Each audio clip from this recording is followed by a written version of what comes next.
Hello everyone, एक बार फिर से स्वागत है आपका अपना यूट्यूब चैनल साइंस गुरु रवि में। गाइज, हम रिप्रोडक्टिव सिस्टम अर्थात प्रजनन तंत्र पढ़ रहे हैं और रिप्रोडक्टिव सिस्टम के प्रीवियस ईयर के क्वेश्चन कर रहे हैं जो आपसे रेलवे ग्रुप डी में, एनटीपीसी में, एएलपी टेक्नीशियन में, आरआरबी में, आरपीएफ में पूछे गए हैं।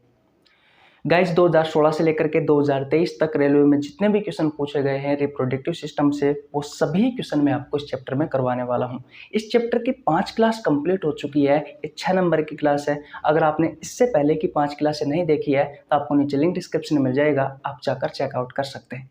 आज हम स्टार्ट करने वाले हैं क्वेश्चन नंबर 33 से, क्योंकि पिछली 5 क्लासों में मैं आपको क्वेश्चन नंबर 32 तक बहुत अच्छे से करवा चुका। गाइज, मैं जितने भी क्वेश्चन करवाता हूँ सभी क्वेश्चन के नीचे एग्जाम का नाम लिखा जाता है, डेट लिखी जाती है और प्रत्येक क्वेश्चन को बहुत अच्छे से कॉन्सेप्ट के साथ में करवाए जाते हैं। लास्ट क्लास में अगर आपको याद हो तो मैंने मेल रिप्रोडक्टिव सिस्टम स्टार्ट किया था और मेल रिप्रोडक्टिव सिस्टम से संबंधित हम क्वेश्चन कर रहे थे जो आपसे रेलवे में पूछे गए हैं। तो आज हम आगे कंटिन्यू करेंगे। सबसे पहले चैप्टर का नाम लिख लीजिए, रिप्रोडक्टिव सिस्टम। रिप्रोडक्टिव सिस्टम अर्थात प्रजनन तंत्र, और ये पार्ट 6 है भैया। आज की इस क्लास को हम स्टार्ट करने वाले हैं क्वेश्चन नंबर 33 से। तो ये रहा आपकी स्क्रीन के सामने क्वेश्चन नंबर 33। देखिए भैया, ये रहा आपकी स्क्रीन के सामने क्वेश्चन नंबर 33। पहले क्वेश्चन को अच्छे से पढ़ लीजिए। क्वेश्चन नंबर 33 कहता है कि नर प्रजनन तंत्र के कौन से अंग में मुख्य आनुवंशिक सामग्री पाई जाती है। आपके ऑप्शंस है। ऑप्शन नंबर ए मूत्रवाहिनी, जिसे यूरेटर डक्ट के नाम से भी जाना जाता है। ऑप्शन नंबर बी है शुक्राणु। ऑप्शन नंबर सी है प्रोस्टेट ग्रंथि। ऑप्शन नंबर डी है अंडकोश। ये क्वेश्चन आपसे आरआरबी ग्रुप डी में पूछा गया क्वेश्चन है भैया। कब पूछा गया है? तो 22/10/2018 को पूछा गया है। बताइए इस क्वेश्चन का राइट आंसर क्या होगा। अगर आपको इस क्वेश्चन का आंसर पता है तो आप कमेंट बॉक्स में बता सकते हो भैया। बताइए इस क्वेश्चन का राइट आंसर क्या होगा। इस क्वेश्चन का राइट आंसर होगा भैया ऑप्शन नंबर बी शुक्राणु। कैसे होगा? क्योंकि आप सभी को पता है जो शुक्राणु है वो एक प्रकार की जनन कोशिका है। वो एक प्रकार की जनन कोशिका है। और कोशिका वाला चैप्टर आपने पढ़ा होगा। जो कोशिका होती है, इसी कोशिका में आनुवंशिक पदार्थ उपस्थित होता है। इसी कोशिका में आनुवंशिक पदार्थ उपस्थित होता है। ये आप भली ही भांति जानते हो। तो भैया शुक्राणु में आनुवंशिक सामग्री होती है। अब ये शुक्राणु क्या करता है भैया? तो आप सभी को पता है शुक्राणु और अंडाणु मादा जनन कोशिका है। बहुत अच्छे से आपको पता है, मैंने आपको बहुत अच्छे से पढ़ा रखा है पहले। अंडाणु क्या है? मादा जनन कोशिका है कि नहीं है? और शुक्राणु क्या है? शुक्राणु भैया नर जनन कोशिका है। नर जनन कोशिका है। सेक्सुअल इंटरकोर्स के तहत शुक्राणु जो होता है वो फीमेल का जो जेनाइटल एरिया है वहां तक पहुंचता है और शुक्राणु और अंडाणु आपस में मिलकर फर्टिलाइजेशन, निषेचन की प्रोसेस के तहत किसका निर्माण करते हैं? तो जाइगोट का निर्माण करते हैं, युग्मनज का निर्माण करते हैं। और जो युग्मनज होता है ये यूनिसेलुलर होती है भैया, यानी कि एक कोशिकीय संरचना होती है भैया। ये एक कोशिकीय संरचना होती है ये, और ये मानव जीवन की पहली कोशिका है। इसके बारे में भी आपको पता होना जरूरी है। ये मानव जीवन की पहली कोशिका है। इसी जाइगोट से भ्रूण का निर्माण होता है और भ्रूण से फिर शिशु का निर्माण होता है। और इसी से ही भैया यही जाइगोट में कोशिका विभाजन होगा। 1 से 2 कोशिका बनेगी, 2 से 4, 4 से 8, 8 से 16, 16 से 32। फिर भ्रूण का निर्माण होगा, फिर भ्रूण का विकास होगा माँ के गर्भाशय में पूरे 9 माह तक, और फिर शिशु का जन्म हो जाता है इसी जाइगोट से। इसलिए भैया इस जाइगोट को, इस युग्मनज को मानव जीवन की पहली कोशिका कहा जाता है। अब ये फर्टिलाइजेशन की प्रोसेस कहाँ होती है, तो ये फैलोपियन ट्यूब में होती है। कहाँ होती है, फैलोपियन ट्यूब में। डिंब वाहिका नली या अंड वाहिका नली कहा जाता है हिंदी में, अंड वाहिका नली। तो ये सारी चीजें आपको पता होना जरूरी है। तो इसका राइट आंसर क्या हो जाएगा, शुक्राणु। मूत्रवाहिनी ये नहीं होगा भैया, क्योंकि आपकी जो किडनी होती है उस किडनी में यूरिन का निर्माण होता है, फिर इस मूत्रवाहिनी यूरेटर डक्ट की सहायता से मूत्राशय तक मूत्र को लेकर के लाया जाता है। कहने का मतलब किडनी से आपका जो यूरिन होता है उस यूरिन को यूरिनरी ब्लैडर यानी कि मूत्राशय तक लेकर आने का काम कौन करती है, मूत्रवाहिनी करती है। ठीक है, प्रोस्टेट जो ग्रंथि होती है ये मूत्र मार्ग में ही होती है, लेकिन इसका काम अलग होता है। ये सिट्रिक एसिड का निर्माण करती है जो गति देने का काम करता है शुक्राणुओं को। अंडकोश ये अलग होता है भैया, इसी अंडकोश में ही तो आपके वो होते हैं टेस्टिस, वर्षण, जो इसमें शुक्राणुओं का निर्माण होता है कि नहीं है। तो इसका राइट आंसर क्या होगा, इसका राइट आंसर होगा भैया ऑप्शन नंबर बी, शुक्राणु। क्योंकि शुक्राणु क्या है, एक प्रकार की कोशिका है और कोशिकाओं में आनुवंशिक पदार्थ होता है। ठीक है, इतनी बात समझ में आ गई, किसी को कोई प्रॉब्लम बिल्कुल नहीं होनी चाहिए। ये क्वेश्चन कब पूछा गया है, आरआरबी ग्रुप डी में 22/10/2018 को पूछा गया है। अब आपको मैं मेल रिप्रोडक्टिव सिस्टम के बारे में बता देता हूँ ताकि आप अच्छे से समझ सके। और अगर आपको पिछली क्लास से कनेक्ट होना है तो भैया इस क्लास को देखने के बाद में आप पिछली क्लास से भी कनेक्ट हो जाओगे। अगर इससे पहले की क्लास आप जाकर के देखोगे तो आपको सब कुछ समझ में आ जाएगा। तो आपको मैं मेल रिप्रोडक्टिव सिस्टम बिल्कुल आसान भाषा में एक बार मैं आपको बता देता हूँ भैया। ठीक है, तो स्क्रीनशॉट ले लीजिए, ये क्वेश्चन आपको बहुत अच्छे से समझ में आ चुका है। अब मैं इसे मिटा देता हूँ और भैया मिटा करके अब मैं आपको बताता हूँ मेल रिप्रोडक्टिव सिस्टम के बारे में।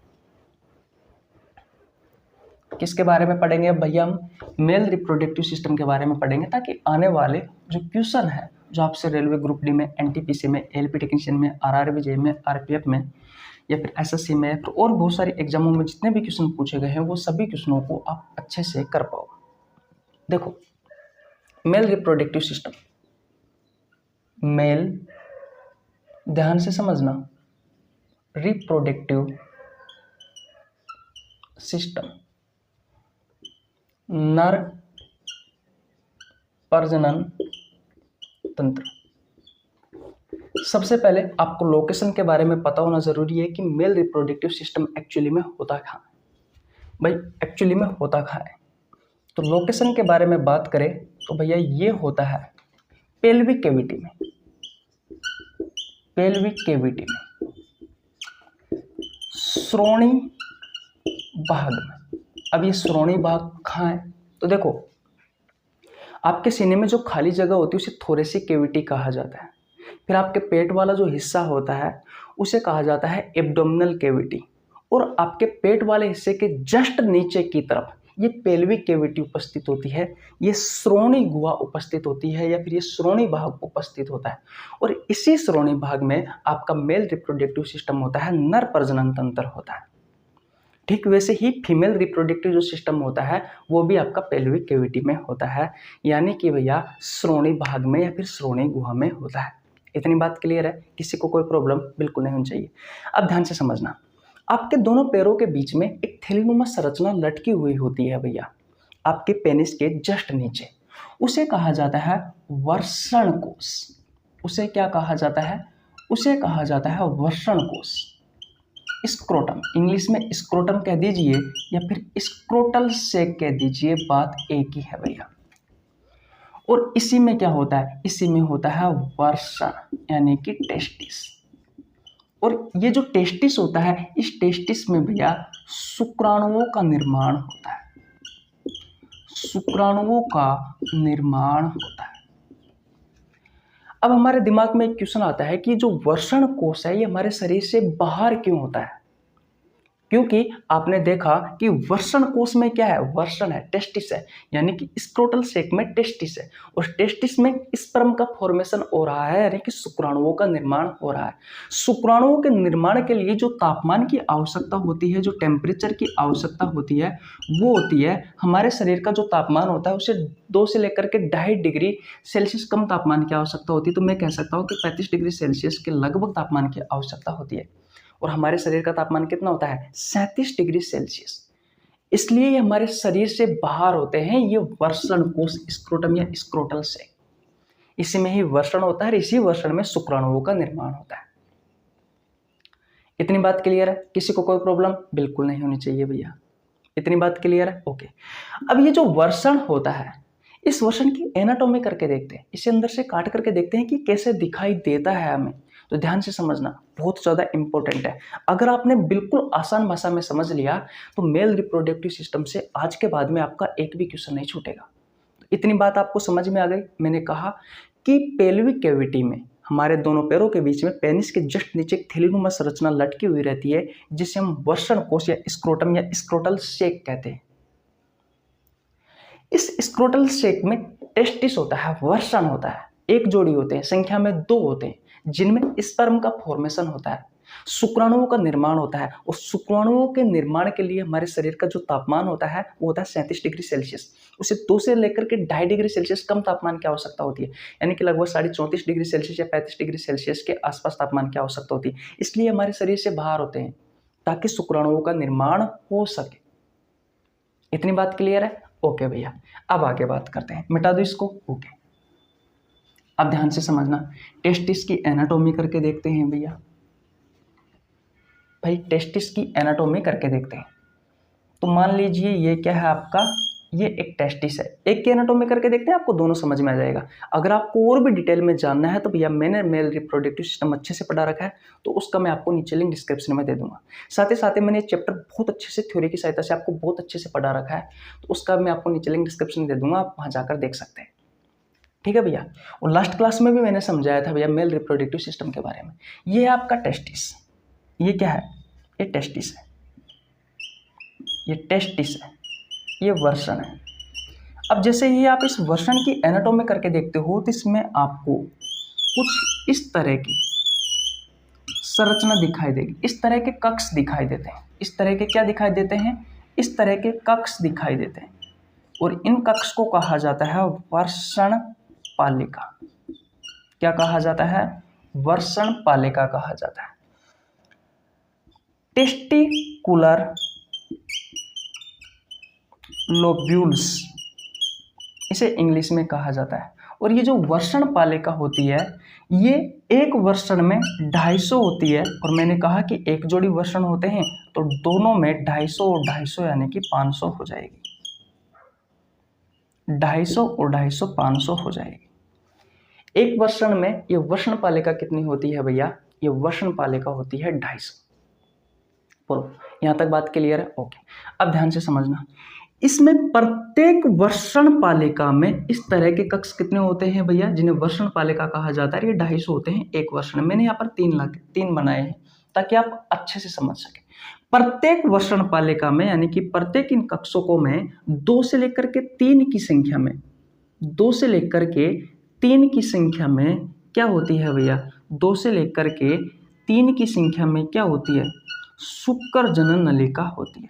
ये क्या है भैया, ये है भैया शुक्र जनन नलिका, शुक्र जनन नलिका। सेमीफेरस ट्यूब्यूल्स, सेमीफेरस ट्यूब्यूल्स यानी कि शुक्र जनन नलिका। ये जो शुक्र जनन नलिका होती है, इसमें भैया शुक्राणुओं का निर्माण होता है, इसमें शुक्राणुओं का निर्माण होता है।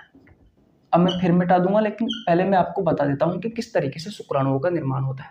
ये जो सेमीफेरस ट्यूब्यूल्स होती है, ये जो शुक्र जनन नलिकाएं होती है, इनमें 3 प्रकार की कोशिका पाई जाती है। पहली जो कोशिका होती है वो होती है जर्म सेल, या फिर इसे स्पर्मेटोगोनिया भी कहा जाता है, स्पर्मेटोगोनिया। गोनिया भी कहा जाता है। दूसरी होती है सर्टोली कोशिका, ध्यान से समझना, सर्टोली सेल। और तीसरी होती है भैया लेडिंग सेल। अब ये जो जर्म सेल होती है, जो स्पर्मेटोगोनिया जो कोशिका होती है, इनमें एक्चुअली में ये कोशिका जो होती है ये शुक्राणुओं का फॉर्मेशन करती है। ये स्पर्म फॉर्मेशन में सहायक होती है। अभी आपको समझ में यहाँ पर कम आएगा क्योंकि आप पहली बार पढ़ रहे हो, तो आपको कम समझ में आएगा क्योंकि यहाँ पर मैं आपको रिवीजन करवा रहा हूँ। अगर आपको बिल्कुल भी नहीं आता, आप पहली बार पढ़ रहे हो, तो मैं आपसे फिर कहता हूँ, आपको नीचे लिंक डिस्क्रिप्शन मिल जाएगा मेल रिप्रोडक्टिव सिस्टम का, वहाँ जाकर के देख लेना।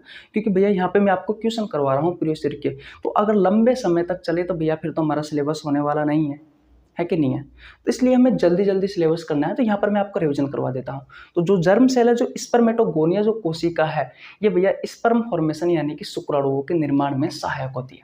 जो सर्टोली कोशिका है भैया, ये पोषण उपलब्ध कराती है। किसको? ये पोषण उपलब्ध कराती है जर्म सेल को, ताकि ये जो जर्म सेल है ये शुक्राणुओं का निर्माण कर सके। और ये जो लेडिंग सेल है, ये भैया मेल हार्मोन यानी कि जो टेस्टोस्टेरोन हार्मोन है, टेस्टोस्टेरोन जो हार्मोन है, ये उसका निर्माण कर सके। टेस्टोस्टेरोन हार्मोन क्या करता है? मेल के जो रिप्रोडक्टिव ऑर्गन्स है उनकी ग्रोथ करवाता है भैया, ये उनकी ग्रोथ करवाता है। तो इतनी बात समझ में आ गई। तो कुछ इस तरीके से शुक्राणुओं का निर्माण होता है जर्म सेल स्पर्मेटोगोनिया कोशिका के द्वारा। ठीक है, इतनी बात समझ में आ गई। किसको कोई प्रॉब्लम बिल्कुल नहीं होनी चाहिए। अब मैं मिटा देता हूं भैया, मैं सिर्फ यहाँ पर आपको रिविजन करवाने के लिए बता रहा हूँ ताकि आप कल की क्लास से जुड़ सके। वैसे मैं आपको पहले करवा चुका, 3-4 दफ़ा मैं आपको सब कुछ करवा चुका। इतनी बात क्लियर है? किसी को कोई प्रॉब्लम? ओके। अब भैया ये जो शुक्रजनन नलिका है, ये जो सेमीफेरस ट्यूब्यूल्स है, इनमें शुक्राणुओं का निर्माण हो चुका है। फिर आपको एक जालनुमा इस तरीके से एक संरचना दिखाई देगी। एक जालनुमा इस तरीके से आपको संरचना दिखाई देगी। तो ये जो जाल दिखाई दे रहा है आपको, ये है भैया वर्षण जालिका। ये क्या है? यह है वर्षण जालिका, रेटे टेस्टिस। ध्यान से समझना, नहीं तो ऊपर होकर निकल जाएगी। रेटे टेस्टिस। अब ये वर्षण जालिका क्या करती है भैया? ये जो शुक्रजनन नलिकाओं में जो शुक्राणुओं का निर्माण हुआ है, इन शुक्राणुओं को ये वर्षण जालिका कहाँ तक पहुंचाती है? ये पहुंचाती है भैया वासा एफ्रेंसिया, एक नली होती है भैया, वासा एफ्रेंसिया।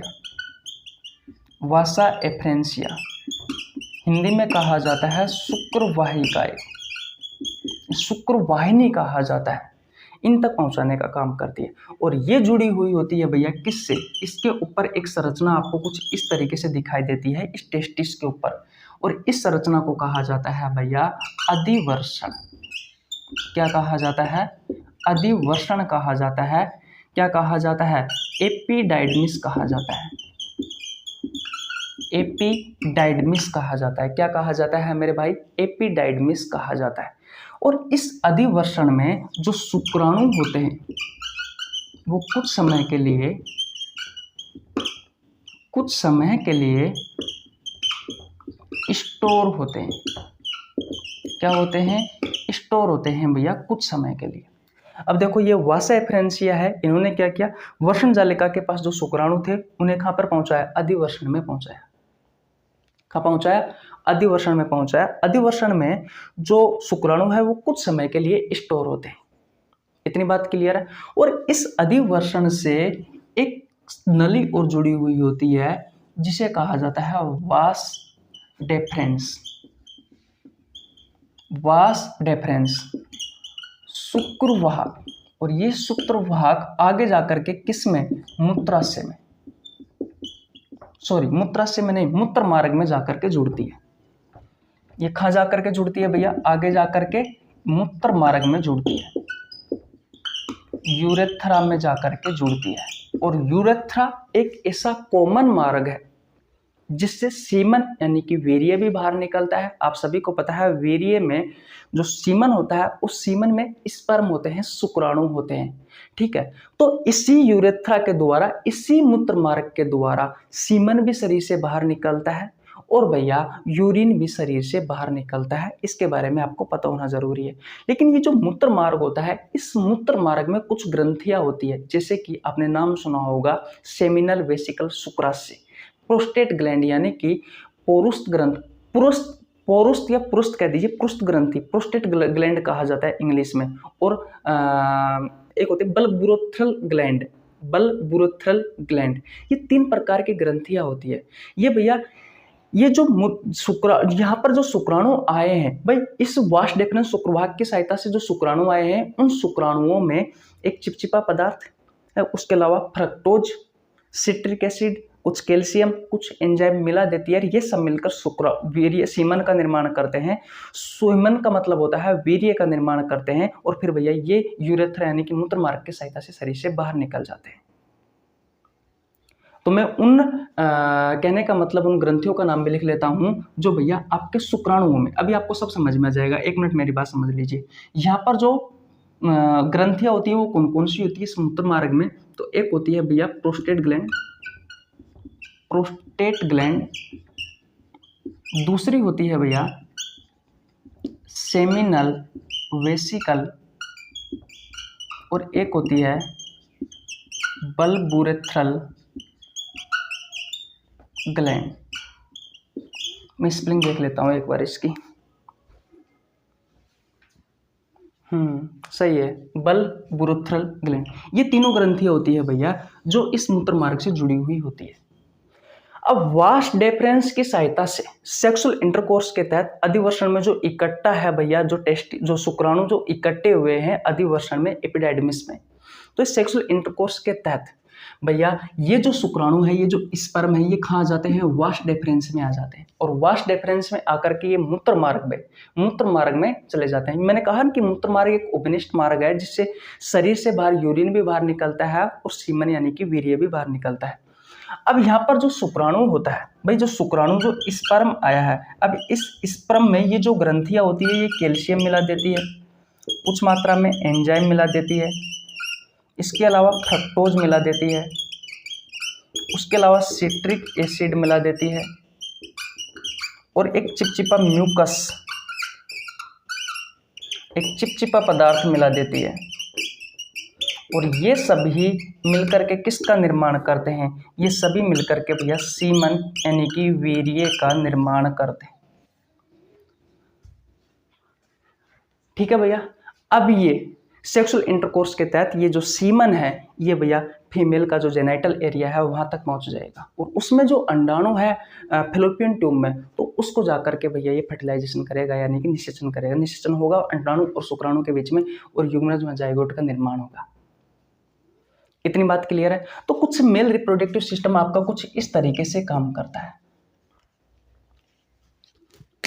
ठीक है, किसी को कोई प्रॉब्लम और भी आपको डिटेल में जानना है मेल रिप्रोडक्टिव सिस्टम के बारे में, तो भैया मैंने मेल रिप्रोडक्टिव सिस्टम बिल्कुल अच्छे से एक एक चीज़ मैंने बहुत अच्छे से पढ़ा रखी है भैया, तो वहाँ जाकर आप देख सकते हैं। मैंने तो सिर्फ आपको कल की क्लास के साथ जुड़ने के लिए ये सारी चीज़ें समझाई है, क्योंकि भैया हम प्रीवियस ईयर के क्वेश्चन कर रहे हैं, प्रीवियस ईयर क्वेश्चन में आपको कोई नहीं बताता है, फिर भी मैं आपको पहले कॉन्सेप्ट करवा रहा हूँ, और कॉन्सेप्ट करवाने के पश्चात फिर मैं आपको क्वेश्चन करवा रहा हूँ, ताकि आपको ज़्यादा से ज़्यादा चीज़ें समझ में आए और आपका बार बार रिविजन हो, क्योंकि 4-5 दिन का गैप लग गया है भैया राखी के बाद में। अब हम आए हैं, आशा करता हूँ आप सभी की राखी बहुत अच्छे से मनी हुई होगी, घर पर सब अच्छे होंगे, आप भी अच्छे होंगे, अच्छे से पढ़ाई कर रहे होंगे।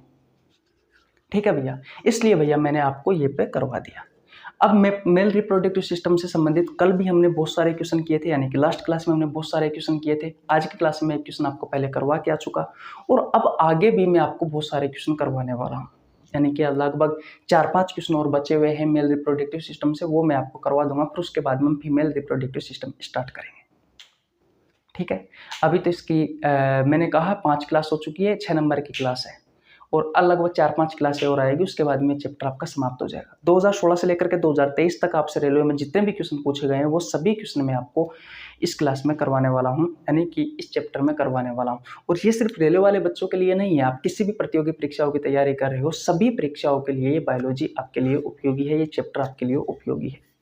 ठीक है, इतनी बात क्लियर है? किसी को कोई प्रॉब्लम? अब मैंने मिटा देता हूं भैया, और अब हम चलते हैं भैया क्वेश्चन नंबर 34 की ओर, यानी कि क्वेश्चन नंबर 34 की ओर। चले भैया, ओके। देखिए भैया, ये रहा आपकी स्क्रीन के सामने क्वेश्चन नंबर 34। क्वेश्चन नंबर 34 कहता है कि जो परिपक्व शुक्राणु होते हैं उनका उत्पादन कहाँ होता है, और ये क्वेश्चन आपसे आरआरबी ग्रुप डी में 27/9/2018 को पूछा गया है क्वेश्चन है। आपके ऑप्शन है, ऑप्शन नंबर ए वर्षण, ऑप्शन नंबर बी है अंडाशय, ऑप्शन नंबर सी है प्रोस्टेट ग्रंथि, ऑप्शन नंबर डी है गर्भाशय। बताइए इसका राइट आंसर क्या होगा? भैया इसका राइट आंसर होगा ऑप्शन नंबर ए वर्षण, क्योंकि आप सभी को पता है जो वर्षण होता है, जो टेस्टिस होता है, इस टेस्टिस में शुक्राणुओं का निर्माण होता है। किसका निर्माण होता है? शुक्राणुओं का निर्माण होता है। और शुक्राणुओं के निर्माण के लिए कितने तापमान की आवश्यकता होती है?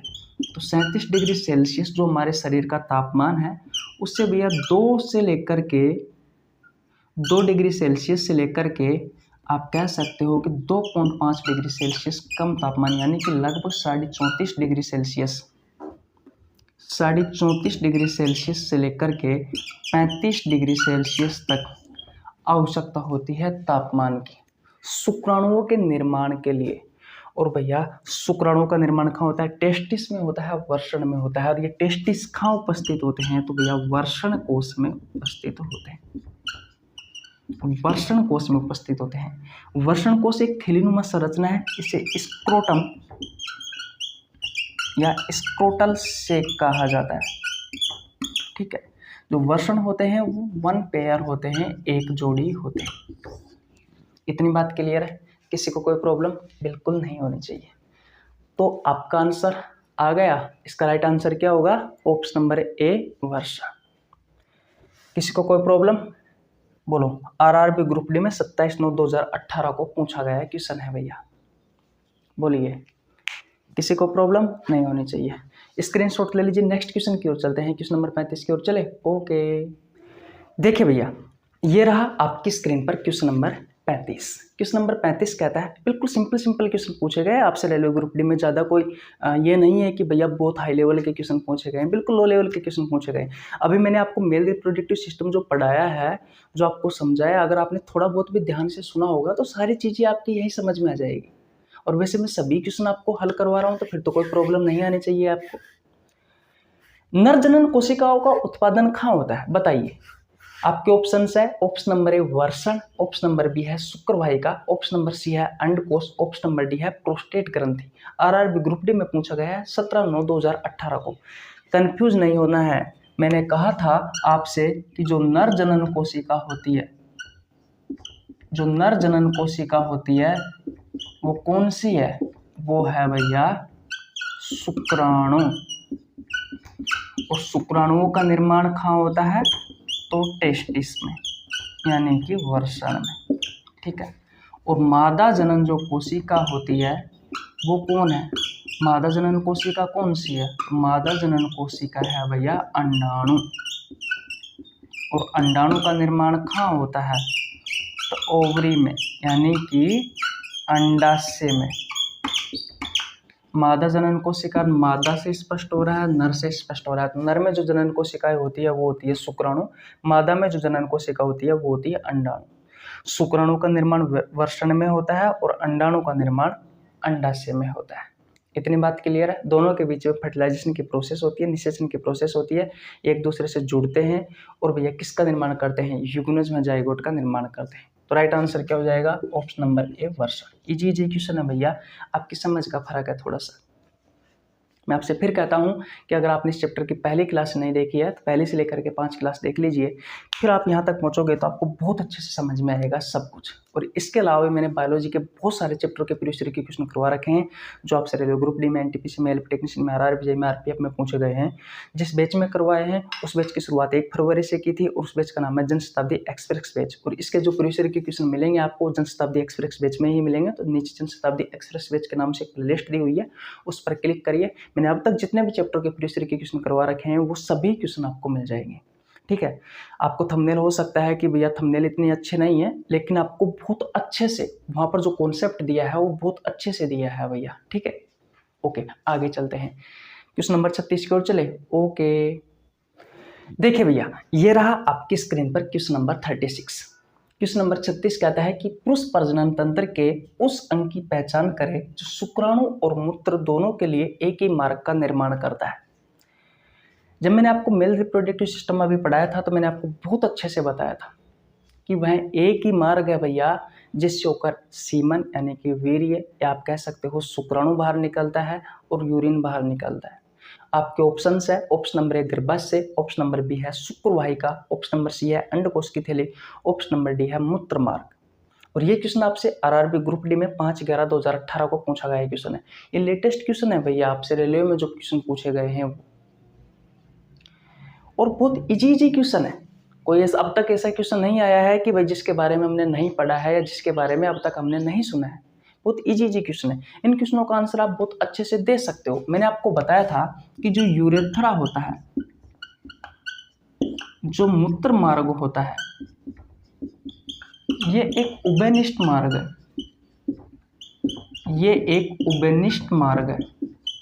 ये यूरेथ्रा क्या है, ये मूत्र मार्ग क्या है, एक उभयनिष्ठ मार्ग है। ये ऐसा मार्ग है जिससे होकर के यूरिन यानी कि मूत्र और स्पर्म यानी कि शुक्राणु या आप कह सकते हो सीमन, से हिंदी में कहा जाता है वीर्य, बाहर निकलता है।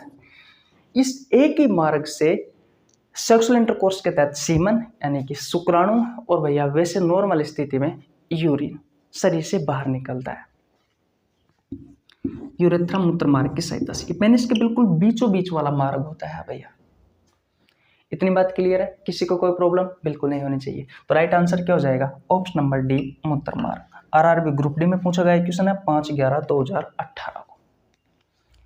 कल भी मैंने बहुत सारे क्वेश्चन किए थे भैया मेल रिप्रोडक्टिव सिस्टम से संबंधित, तो आपने बहुत अच्छे से पढ़ा था। और आज भी मैंने आपको बहुत अच्छे से सारे के सारे ही क्वेश्चन करवाए हैं।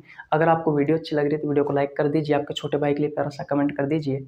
और आपको किसी भी प्रकार का बायोलॉजी से संबंधित कोई डाउट हो तो कमेंट बॉक्स खुला पड़ा है, आप बेझिझक पूछ सकते हो। और मैंने बायोलॉजी के इस यूट्यूब चैनल पर बहुत सारे चैप्टर करवा रखे हैं, बहुत सारे चैप्टर के MCQ क्वेश्चन करवा रखे हैं।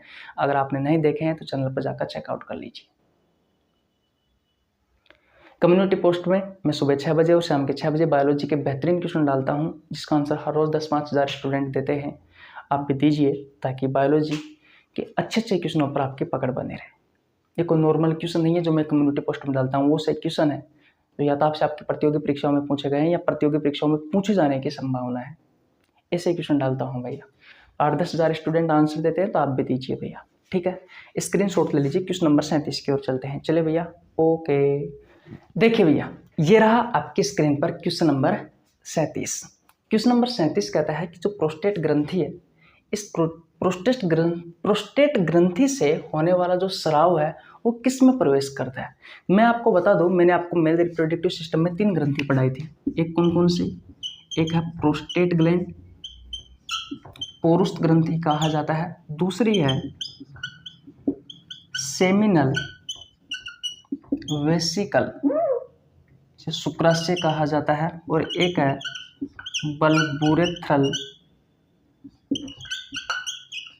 ग्लैंड। तीनों ग्रंथियों से जो स्राव होता है वो भैया यूरेथ्रा मूत्र मार्ग में होता है। 12th क्लास की NCERT देखोगे तो वहाँ पर इस बल्बुरेथ्रल जो ग्लैंड है इसके बारे में कहा गया है कि ये स्नेहक का स्राव करती है।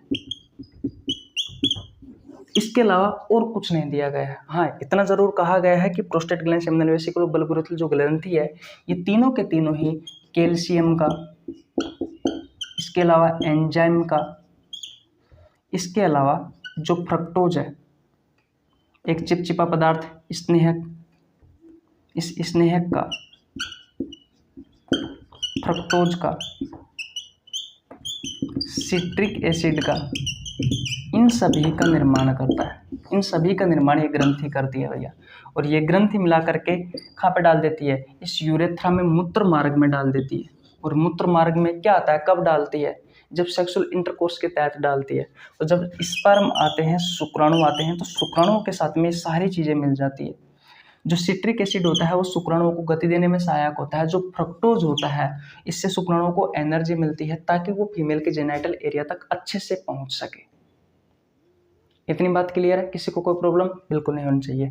तो भैया ये स्पर्म को फीमेल के जेनिटल एरिया तक अच्छे से पहुंचाने के लिए सहायक होते हैं। इसमें एक चिपचिपा पदार्थ होता है जो शुक्राणुओं को आसानी से फीमेल के जेनिटल एरिया तक पहुंचने में सहायता करता है।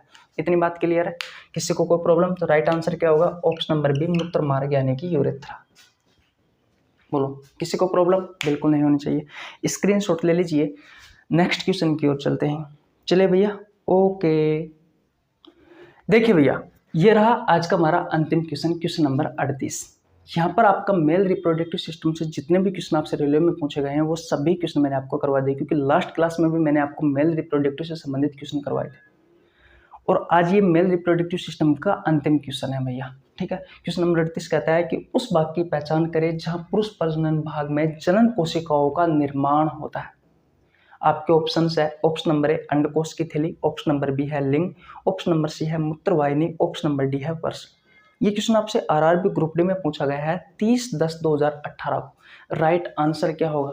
फिर वही जनन कोशिकाओं के बारे में पूछा गया है आपसे। जनन कोशिका वह होती है, वह कोशिका जो नाम से स्पष्ट हो रहा है, जो जनन में सहायक होती है। जनन क्या होता है? अपने जैसे जीव का निर्माण करना, अपनी जिस जाति का निर्माण करना ही जनन होता है, रिप्रोडक्शन होता है। प्रजनन कह दीजिए, जनन कह दीजिए, एक की बात है। तो जनन कोशिका कौन कौन सी है? दो है भैया, एक है शुक्राणु,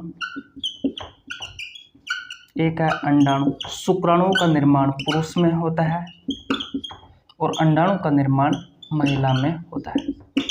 ठीक है, तो जनन कोशिकाओं का निर्माण होता है किसके? पुरुष प्रजनन भाग में। तो पुरुष प्रजनन भाग में भैया वर्षण में होता है, टेस्टिस में होता है। कहाँ होता है? तो टेस्टिस में होता है, मैंने आपको पहले ही बताया था, वर्षण में होता है। और अंडाणु का निर्माण कहाँ होता है? ओवरी में होता है, अंडाशय में होता है मेरे भाई। बोलो, किसी को प्रॉब्लम? तो राइट आंसर क्या होगा? ऑप्शन नंबर डी वर्षण होगा। ऑप्शन नंबर डी वर्षण होगा। आज यहीं तक रखते हैं। एक क्वेश्चन है लेकिन वो सेम है जो मैं आपको पहले करवा चुका भैया। ठीक है, इससे ज़्यादा क्वेश्चन नहीं है, बस जितना मैं आपको बता रहा हूँ उतना आप याद कर लीजिए। ठीक है, आज यहीं तक रखते हैं। अगर आपको वीडियो अच्छी लगी हो तो वीडियो को लाइक कर दीजिए, आपके छोटे भाई के लिए प्यारा सा कमेंट कर दीजिए। और हाँ, चैनल को जरूर सब्सक्राइब कर लेना भैया, क्योंकि बायोलॉजी सभी प्रतियोगी परीक्षाओं के लिए मैं इस यूट्यूब चैनल पर आपको फ्री ऑफ कॉस्ट अच्छे कंटेंट के साथ पढ़ाता हूँ। ओके भैया, तो मिलते हैं नेक्स्ट वीडियो में। तब तक के लिए जय हिंद, जय भारत, राम राम।